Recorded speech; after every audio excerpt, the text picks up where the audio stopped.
Dear student, welcome in डिसअप academy online classes. Students, हमने Bohr का मॉडल पढ़ा, डी ब्रॉगली इक्वेशंस पढ़ा। ओके, नेक्स्ट ये topic quantum mechanical model of atom means this is very important. Quantum mechanical model of atom, actually देखो there are two type of model for atom. एक आपका था, एक technique आपका था classical mechanism,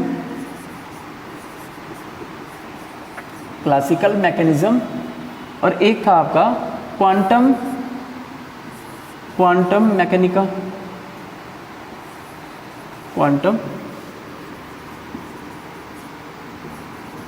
ठीक है, मैकेनिकल मॉडल मीन्स एक जगह था क्लासिकल मैकेनिक्स और एक तरफ था आपका क्वांटम मैकेनिक्स। तो क्लासिकल मैकेनिक्स में जो एटम के लिए बार बार अप्लाई किया जा रहा था, उसमें ये था कि जैसे हमारा सोलर सिस्टम है, सोलर सिस्टम के चारों तरफ क्या हो रहा था कि जो प्लैनेट्स हैं, सोलर के सन के चारों तरफ प्लैनेट्स हैं, वो क्या कर रहे थे कि रिवॉल्व कर रहे थे। सेम वही मॉडल एटम के लिए भी देने की कोशिश की गई या उसके लिए बताया गया। तो ये जो प्लैनेट्स और सोलर सिस्टम में जो मॉडल अप्लाई करता है उसे हम क्या कहते हैं, क्लासिकल मैकेनिक्स, ठीक है। बट क्वांटम, ये क्लासिकल मैकेनिक्स में कुछ कमियां थी। ये क्या सब एटॉमिक पार्टिकल्स के बारे में या एटम के बारे में, मीन्स जो माइक्रो मैटर्स थे, ठीक है, या मैटर का जो छोटा सा पार्ट था, सब एटॉमिक पार्टिकल्स थे, उनको ये डिटेल डिस्क्राइब नहीं कर पा रहा था।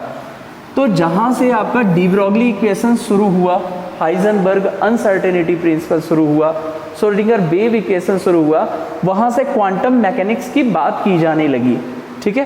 क्वांटम मैकेनिक्स जो सब एटॉमिक पार्टिकल्स थे उनके बारे में इन डिटेल चीज़ों को, ठीक है, ऑर्गेनाइज्ड वे में बताना शुरू कर दिया था यहाँ पे। So your topic is quantum mechanical model of atom. क्या मॉडल था इनका? Quantum mechanical model of atom. तो जब से क्वांटम वर्ड आया या quantum chemistry I, quantum mechanics आया, यहाँ से मीन्स एक नई क्रांति शुरू हुई और नई चीज़ों को बताया जाना शुरू किया जाने लगा। ओके, ये जैसे बताया था, classical mechanics is based on Newton's law of motion, means primary सारी जो लॉज थी वो लॉज न्यूटन्स लॉ था, ठीक है। These law are applicable for macroscopic object such as falling stone, motion of planets. These microscopic object have particles like behaviour, ठीक है। ये डुअल नेचर आने लगा था अब से। तो पहले क्या था, जो क्लासिकल मैकेनिक्स था, क्लासिकल मैकेनिक्स जो मैक्रो ऑब्जेक्ट्स थे उनको बिहेव या उनका बिहेवियर जो है ये शो कर पा रहा था। Newton's law fail when applied to moving microscopic particles, microscopic छोटे पार्टिकल्स के बारे में ये क्या था, फेल था, such as electron, proton, atoms, molecule, etc. It is because classical mechanics does not consider dual behavior of subatomic particles and Heisenberg uncertainty principle. The branch of science which consider the dual behavior of matter is called quantum mechanics. जैसे मैंने आपको शुरू में ही बताया कि classical mechanics macro जो particles थे, microscopic objects थे, उनको क्या कर रहा था, डिस्क्राइब कर पाता, बट ये छोटे पार्टिकल्स जो थे इनको ये डिस्क्राइब नहीं कर पा रहा था ये। तो इसको किसने डिस्क्राइब किया? क्वांटम मैकेनिक्स ने इसको क्या किया, डिस्क्राइब किया। The moving microscopic objects have like and particle like properties. When quantum mechanics is applied to microscopic objects, the result of quantum mechanics and classical mechanics are same. For microscopic objects, wave like property are negligible. जो classical mechanics था microscopic objects के लिए, वहाँ जो wave nature था उसको पूरी तरह से निगलेक्ट किया गया था, और माइक्रोस्कोपिक पार्टिकल्स के लिए वो रहता ही है, क्योंकि वहाँ मास की जो वैल्यू होती है वो बहुत ज़्यादा होती है, बट माइक्रोस्कोपिक के लिए क्या होती है, बहुत कम होती है। The fundamental equation of quantum mechanics was developed by Schrodinger. तो फंडामेंटल पार्ट किसने डेवलप किया? सबसे पहले इक्वेशन किसने डेवलप किया? श्रोडिंगर ने, ठीक है। और इसके लिए उनको नोबेल प्राइज भी मिला था 1933 में, श्रोडिंगर को इसके लिए नोबेल प्राइज भी मिला। This equation in incorporated wave particles duality of matter as proposed by de Broglie, ठीक है। ये क्वांटम मैकेनिक्स है तो इसका भी ध्यान रखा गया था कि मैटर है, पार्टिकल बिहेवियर है, as well as wave behaviour भी है। It is a complex equation and is beyond the scope of book of this stage. Means आपको बाद में ये प्रूव करने के लिए भी आएगा कि श्रोडिंगर वेव इक्वेशन को ड्राइव्ड करिए आप। सो बस यही थोड़ी सी चीज़ें हैं आपको जो श्रोडिंगर के बारे में पढ़ना है। The energy of electron in an atom of molecule does not change with time, ठीक है। एनर्जी टाइम के साथ चेंज नहीं होती है। For such a system the Schrodinger wave equation is written as, Schrodinger wave equation को हम कैसे लिखते हैं? इस तरह से लिखते हैं। मीन्स एच हैमिल्टोनियन ऑपरेटर है, साई इक्वल टू ई साई, इस तरह से हम इसको क्या कर सकते हैं? राइट कर सकते हैं। Okay, next one. अभी मैंने आपको बताया what is H, it is mathematical operator called Hamiltonian operator, ठीक है। This one Hamiltonian operator. The solution of Schrodinger wave equation for an electron of an atom gives the value of E and Sai. Energy कैसे रहेगी? ई के form में रहेगी, ठीक है। और वेव इक्वेशन को इन्होंने कैसे कहा? साई के फॉर्म में। Means what is Sai? Sai is wave function. ये वेव फंक्शन होता है जो साई होता है। और ये बहुत कुछ नहीं बताता, बस यही बताता है कि what is the position and what is the energy of an electron in an atom, ठीक है। तो इस फंक्शन को, means every atom have their wave function, सबके पास अपना क्या होगा? एक वेव फंक्शन होगा, ठीक है। Value of E represent the quantised value of energy of an electron in an atom. Quantised value की means energy 1e, 2e, 3e, this is the quantised value, ठीक है। मल्टीपल हो, क्वांटाइज्ड हो। The corresponding value of psi are called wave function. The total energy of system takes into account of kinetic energy of all the subatomic particles. Attractive potential between the electron and nuclei, repulsive potential among the electron and the repulsive potential among the nuclei. Means दोनों दो तरह से क्या होता है कि अगर same charges होंगे तो वहाँ पे क्या होगा? रिपल्सन होगा। अगर अपोजिट चार्जेस होंगे तो वहाँ पे क्या होगा? अट्रैक्शन होगा। मीन्स दोनों चीज़ें, टोटल एनर्जी ये क्या करता है? शो करता है। Now hydrogen atom and the Schrodinger equation, ठीक है। Hydrogen atom, Schrodinger equation. तो एच एटम के लिए जो श्रोडिंगर इक्वेशन दिया गया था वो एग्जैक्ट था। अब यहाँ भी थोड़ी सी कमी हो रही थी और इसको बड़ा करने की ज़रूरत थी, एग्जैक्ट करेक्ट करने की ज़रूरत थी, तो उसको फाइनली करेक्ट किया गया। Let us see when Schrodinger wave equation is solved for H atom, the solution gives the possible energy levels which the electrons can have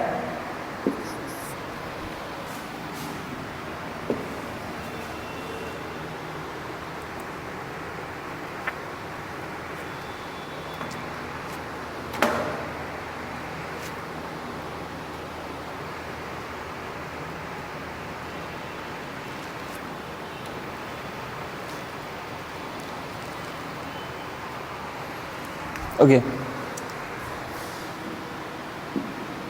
When Schrodinger wave equation,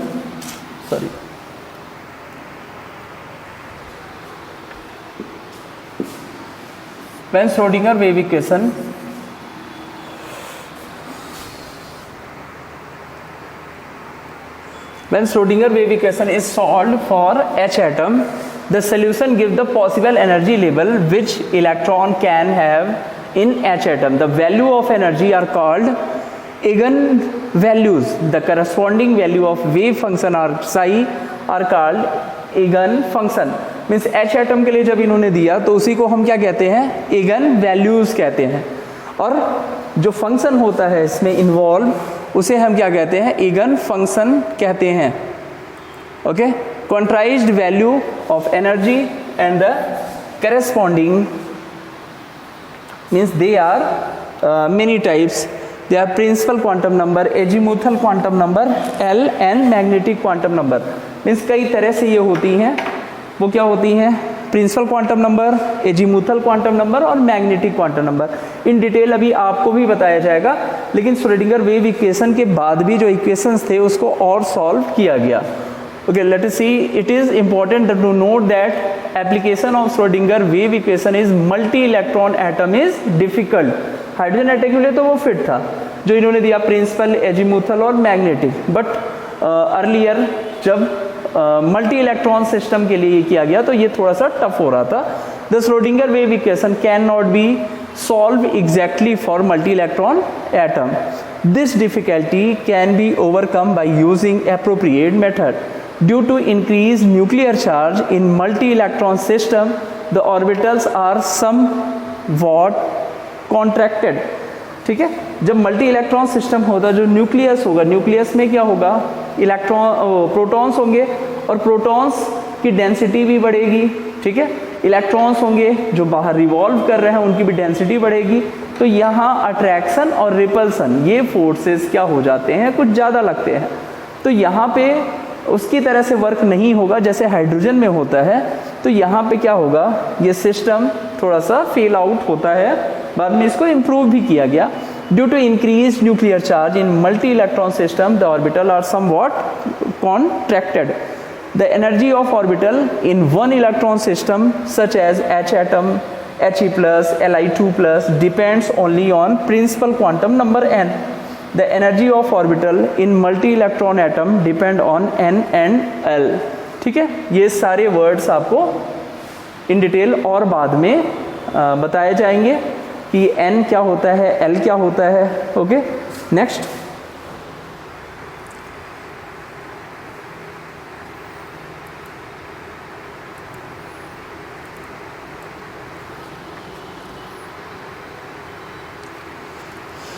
significant of the function, wave function. ये n और l जो है principal quantum number और l क्या है आपका azimuthal quantum number. तो जब हाइड्रोजन होगा तो केवल n पे ही डिपेंड करेगा. मीन्स सेल्स कौन सी है, पहली दूसरी, इस पे डिपेंड करेगा. और जब मल्टी इलेक्ट्रॉन सिस्टम होता है तो वो l पे भी डिपेंड करेगा. जैसे s के लिए दूसरी वैल्यू होगी 1s2, 2s2, 2p6. तो यहाँ S जो होगा, S की वैल्यू, L की वैल्यू किस पे डिपेंड करती है, S, P, D, F इन पे डिपेंड करती है. तो S की वैल्यू डिफरेंट होगी. Next one, significance of the wave function. The wave function psi for an electron in an atom has no physical significance. का कोई फिजिकल सिग्निफिकेंस नहीं होता. ये psi describe the amplitude of the electron wave, उसकी amplitude को बताती है. Psi square gives the intensity of electron. Thus, the value of psi square is helpful in determining the probability of electron in a given region. Electron कहाँ पे situated है, circular path पे है, डम्बर्ड path पे है, मीन्स वेयर इट इज, कहाँ है ये कौन बताता है, ये साई ये वैल्यू डिटरमाइन करती है, साई स्क्वायर ये वैल्यू कि कहाँ इलेक्ट्रॉन फाइंड आउट होगा. Higher value of psi square indicates greater probability to finding electron. A zero value of psi square shows that probability of finding electron is zero. Psi square is known as probability density and is always positive. Psi is called probability amplitude. Okay, next one.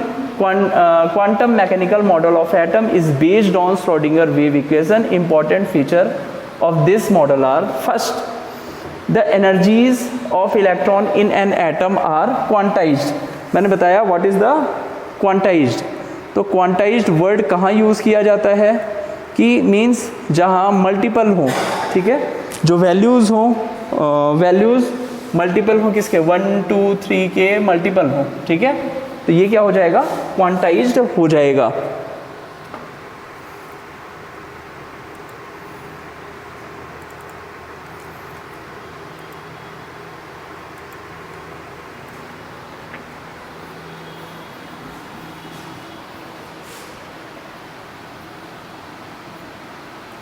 Okay, first, the energy of electron will be quantized means multiple होगा किसका 1 2 3 4 ऐसे इसका multiple होगा। Cell जैसे हैं sales, पहला cell, दूसरा cell, तीसरा सेल, तो 1n 2n 3n 4n ऐसे means they will be quantized. They can have some different district values, उनके पास एक अपनी वैल्यूज होगी। Next one, solution of Schrodinger wave equation gives these quantized values and the corresponding value of wave function. सबके पास एक अपना wave function होगा, सब एक वैल्यूज शो करेंगी। Next, the wave function psi has no physical significant, it is simply a function to coordinate of the electron. एक function है जो कोऑर्डिनेट से जुड़ा हुआ है, इलेक्ट्रॉन से जुड़ा हुआ है। Next one, psi square describe the region of space around the nucleus where the probability of finding electron is maximum. जहां मैक्सिमम हो फाइंडिंग द प्रोबेबिलिटी ऑफ किसी इलेक्ट्रॉन रिवॉल्व कर रहा है, कहाँ है वो electron. Orbital is the 3 dimensional space around the nucleus where the probability of finding the electron is maximum. Therefore the wave function psi is called orbital wave function और atomic orbitals.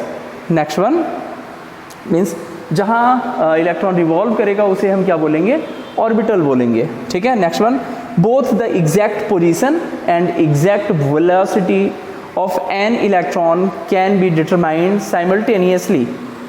यहाँ पे क्या था कि एग्जैक्ट वेलोसिटी और position को क्या करते हैं, एग्जैक्टली शो नहीं किया जा सकता। It is Heisenberg uncertainty principle. Therefore, path of an electron in an atom can never be known as accurately. It is the reason that we take the probability of finding the electron at different points of an atom. Next one, जो ये 3 चीज़ें, shell, subshell and orbital. Okay, modern atomic structure, this one modern atomic structure. तो what is the modern atomic structure?